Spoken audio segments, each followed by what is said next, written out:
Hello friends, welcome to wealth insights. आज हम बात करने वाले हैं उस टॉपिक पर जिस पर हर इंडियन इन्वेस्टर्स क्यूरियस रहता है।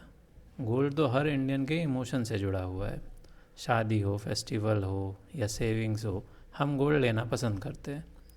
लेकिन आज के डिजिटल एरा में एक नया ट्रेंड है डिजिटल गोल्ड का। तो इस वीडियो में हम स्टेप बाय स्टेप में समझेंगे कि ETF क्या होते हैं, वो कैसे काम करते हैं, गोल्ड एंड सिल्वर ETF में बेनिफिट्स क्या है, उनके रिस्क क्या है, अपने डीमैट अकाउंट से आप कैसे ख़रीद सकते हैं, और अंत में इसके बारे में कुछ ज़रूरी बातें ताकि आपको कोई नुकसान ना हो। सो दोस्तों, लेट्स बिगिन। तो ETF यानी एक्सचेंज ट्रेडेड फंड, ये एक इन्वेस्टमेंट फ़ंड होता है जो स्टॉक एक्सचेंज पर ट्रेड करता है, बिल्कुल शेयर्स की तरह। मान लीजिए आपको गोल्ड में इन्वेस्ट करना है पर आप फिज़िकल गोल्ड नहीं लेना चाहते क्योंकि प्योरिटी का डाउट है, स्टोरेज की प्रॉब्लम है और रीसेल पर ज्वेलर मार्कअप लगाता है। तो आप क्या करते हो? तो आप इन्वेस्ट कर सकते हो गोल्ड ETF में। ये फ़ंड डायरेक्टली गोल्ड के प्राइस को ट्रैक करता है। जब गोल्ड का रेट बढ़ता है तो आपके ETF की यूनिट्स भी बढ़ती हैं। सिमिलरली सिल्वर ETF का जो प्राइस होता है वो सिल्वर को ट्रैक करता है। सो बेसिकली ETF एक तरह का ब्रिज है जो फिज़िकल मेटल के प्राइस को डिजिटल इन्वेस्टमेंट के फॉर्म में लाता है। आपके डीमैट अकाउंट में ETF एक शेयर की तरह शो होता है और आप उससे कभी भी बाय सेल कर सकते हो ट्रेडिंग आवर्स में। चलिए एक सिंपल एग्जांपल लेते हैं। सपोज़ गोल्ड का रेट 1,20,000 रुपये है, यानी पर ग्राम 12,000 रुपये है, और आपकी ETF यूनिट का प्राइस 100 रुपये है। तो फिर अगर आप 12,000 की ETF यूनिट खरीदोगे तो इसका मतलब हुआ कि लगभग आपने 1 ग्राम गोल्ड ख़रीदा है। तो जब अगर गोल्ड की वैल्यू 10% बढ़ेगी तो ETF की वैल्यू भी आइडियली 10% बढ़नी चाहिए। लेकिन इसमें डिफरेंस क्या है? आपको गोल्ड को स्टोर करने के लिए लॉकर नहीं लेना है, मेकिंग चार्जेस नहीं देने हैं और प्योरिटी की कोई चिंता नहीं करनी है। जो नॉर्मल मार्केट होती है उसमें जो मार्कअप होता है वो गोल्ड प्राइस से थोड़ा सा ज़्यादा होता है, और जो गोल्ड को बाय करने की GST है वो 3% है। ये सब रीजंस की वजह से आप गोल्ड को फिज़िकली बाय ना करके ETF फॉर्म में भी बाय कर सकते हैं अगर आप उसको as a investment purpose use करते हैं। तो चलिए आगे बढ़ते हैं, ETF कैसे वर्क करता है। तो जब आप ETF यूनिट्स खरीदते हो तो वो पैसा फ़ंड के पास जाता है। फ़ंड मैनेजर उस पैसे से फिज़िकल गोल्ड खरीदता है at the end, net buy and sell के अकॉर्डिंगली। ये गोल्ड सिल्वर सेफ वॉल्स में स्टोर किया जाता है, यूजुअली कस्टोडियन बैंक्स के पास रहता है जहाँ प्योरिटी और क्वांटिटी दोनों ही वेरीफाई किया जाता है। हर एक ETF की यूनिट के पीछे रियल फिज़िकल मेटल होता है। और सबसे ज़रूरी बात यह है कि इंडिया में ETF को भी सेबी रेगुलेट करता है। सो इसमें फुल ट्रांसपेरेंसी और सिक्योरिटी एक्सपेक्ट कर सकते हैं। मैं ट्रेंड के बारे में बात करता हूँ फ्रेंड्स, कि गोल्ड प्राइस का जो आप 100 ईयर का चार्ट मैंने लिया है तो $20 पर आउंस के हिसाब से इसका रेट था 1925 में। हम अब इसमें 4-5 डिकेड में आप एप्रिसिएशन देखो तो इसको लगभग 40 ईयर्स लग गए हैं, अभी ये इसने डबल नहीं किया है। अब गोल्ड नेक्स्ट 4 डिकेड थोड़ा सा स्टैगनेंट रहता है, बट 2015 से 25 तक का आप इसका ट्रेंड देखो फ्रेंड्स, ये काफ़ी ज़्यादा ट्रेंडिंग में आया है। तो ये जो इसके पीछे के रीज़न्स है वो जियोपॉलिटिकल एंड फाइनेंशियल रीज़न्स हैं, जो कंट्रीज़ ने अपनी नई पॉलिसीज़ को अडॉप्ट किया है गोल्ड को एज अ हैज यूज़ करने के लिए, as a inflation containing measure use करने के लिए। इनके वजह से प्राइस अप्रिशिएट हुआ है। अब लास्ट 20 ईयर ट्रेंड पे फोकस करते हैं। अब लास्ट 20 ईयर ट्रेंड्स में मैंने इसको इंडियन फॉर्म में कन्वर्ट कर दिया है इसको, ताकि आपके लिए इजी एंड कन्वीनियंट हो। तो इसमें 2005 में आप देखो वो लगभग आपका 10,000 के आसपास का रेट है, एंड अभी का जो रेट है वो लगभग 1,20,000 का आसपास का रेट है। तो आप इसमें भी आप देखो कि अभी जो लास्ट 5 ईयर्स हैं उसमें गोल्ड जो है काफ़ी इंक्रीज़ किया हुआ है। अब सिमिलरली हम सिल्वर ETF पर आ जाते हैं। अब फ्रेंड्स 1925 से आप इसका ट्रेंड देख सकते हो, ये भी $US पर आउंस में है, कि कैसे ये 0.9 पे था 1925 में, और इसने 1965 तक कोई ख़ास रिटर्न नहीं दिया, बट एक डिकेट में ये 10 टाइम्स हो गया। फिर वो सडनली इसमें लगभग 60% का फॉल आता है, फिर ये स्टैगनेट करता है, फिर ये पिछले 2 डेकेड्स में इसने 4 टाइम इंक्रीज लगभग इसमें हो गया है, 9 से 35 के अराउंड। तो ये जो डेटा है ये इनिशियली 2025 का है, और ये एक ट्रेंड को शो करने के लिए है, करंट मार्केट प्राइस को शो करने के लिए नहीं है। अब ट्रेंड क्या बोलता है कि जब भी ऐसी कोई मेजर रैली आती है तो ये कंसोलिडेट करते हैं मेटल्स, तो हमको इसमें जो है ट्रैप नहीं होना है, हमको इसमें लमसम इन्वेस्टमेंट बहुत ज़्यादा नहीं करनी है, क्योंकि इसमें जो अपसाइड है वो सैचुरेटेड है और इसमें रिस्क रिवॉर्ड रेशियो इतना फेवरेबल नहीं है। मार्केट में और भी अपॉर्चुनिटीज़ हैं, तो उस पर हमें फोकस करना चाहिए। 5 to 10% आपको पोर्टफोलियो जो है मैनेजमेंट के लिए चाहिए, तो उसके लिए आप SIP फॉर्म में इसको बाय कर सकते हो।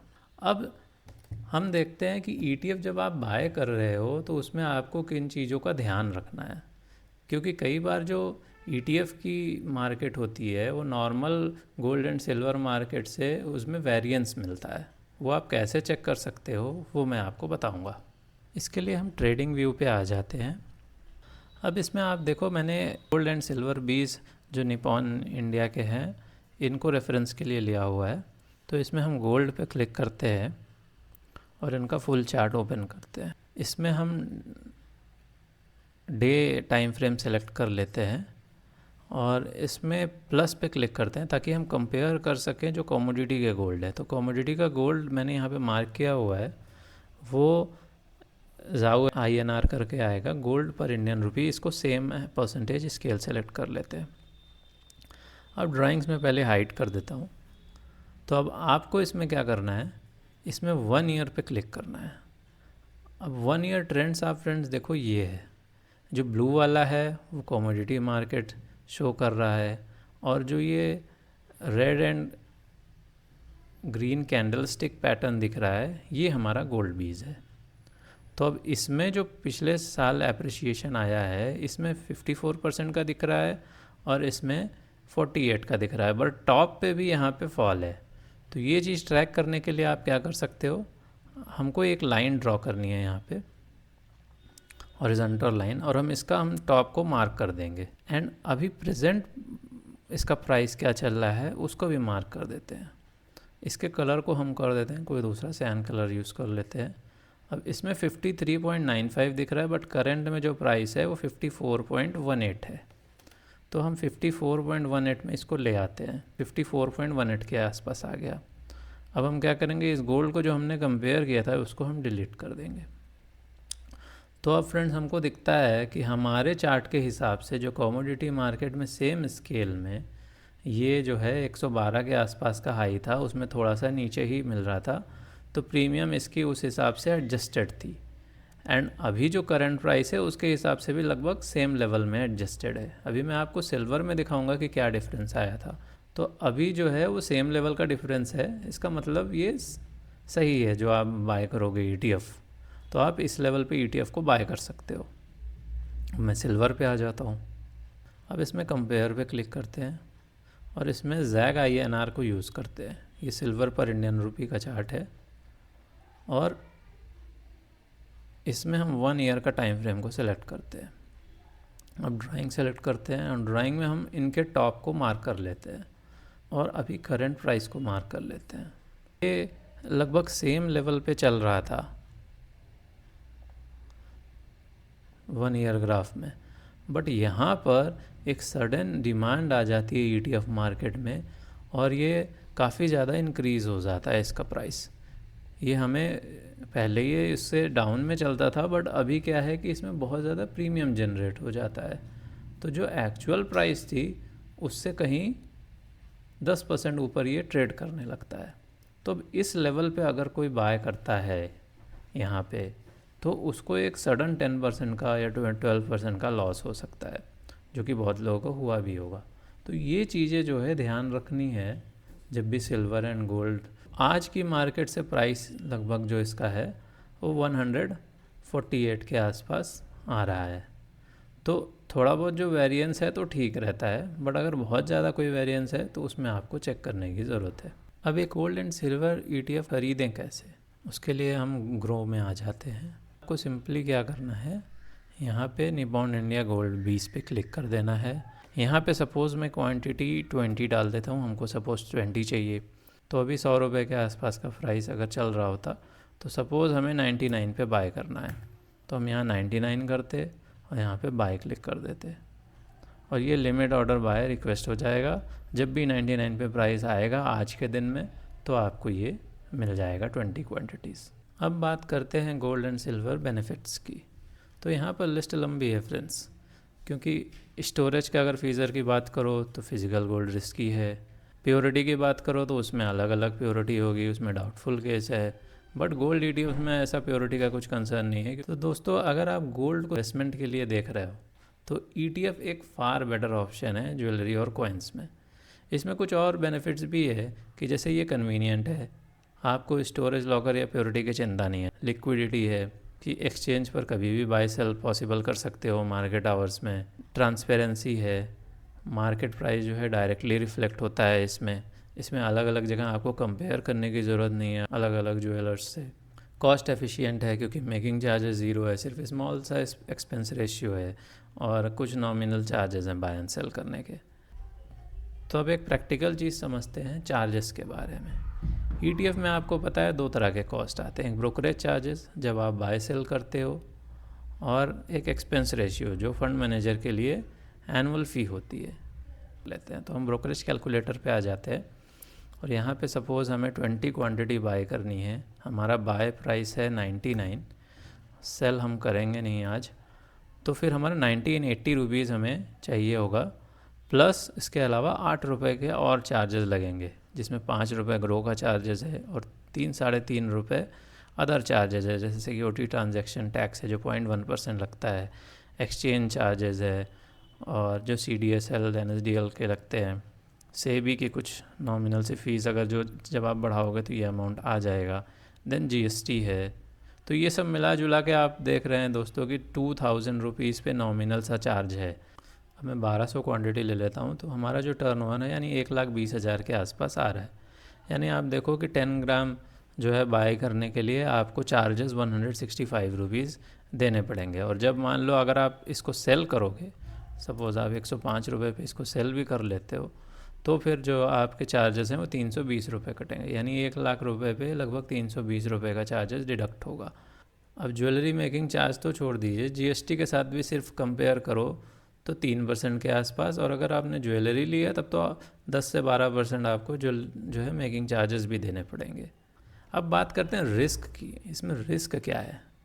तो गोल्ड और सिल्वर के प्राइस इंटरनेशनल मार्केट पे डिपेंड करते हैं, वो तो नॉर्मल मार्केट पे भी डिपेंड करते हैं। कभी इन्फ्लेशन, कभी डॉलर स्ट्रेंथ, कभी वॉर, सब इम्पैक्ट करता है। तो इसलिए गोल्ड एंड सिल्वर प्राइसेस में थोड़ा सा रिस्क है। इसमें कोई रेगुलर इनकम नहीं मिलती जैसा कि आपको FD या बॉन्ड में मिलती है। ETF से आपको कोई इंटरेस्ट वगैरह नहीं मिलेगा, सिर्फ कैपिटल एप्रिसिएशन मिलती है।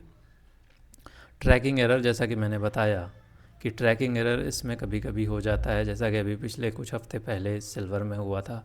तो ये चीज़ें अगर आप ध्यान में रख के अगर बाय करोगे तो फिर कोई इसमें टेंशन की बात नहीं है। एक्सपेंस रेशियो इसमें छोटा सा होता है जो कि बहुत नॉमिनल से फीस है मैनेजमेंट की।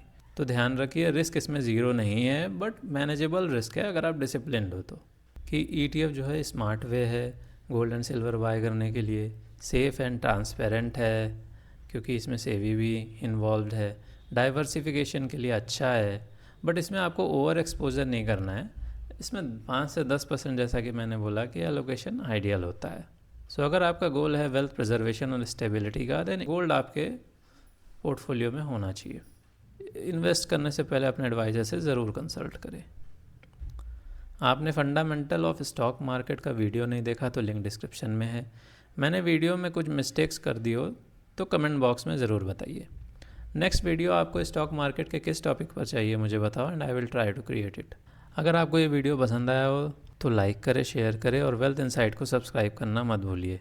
Till then, stay smart, stay invested. Bye bye.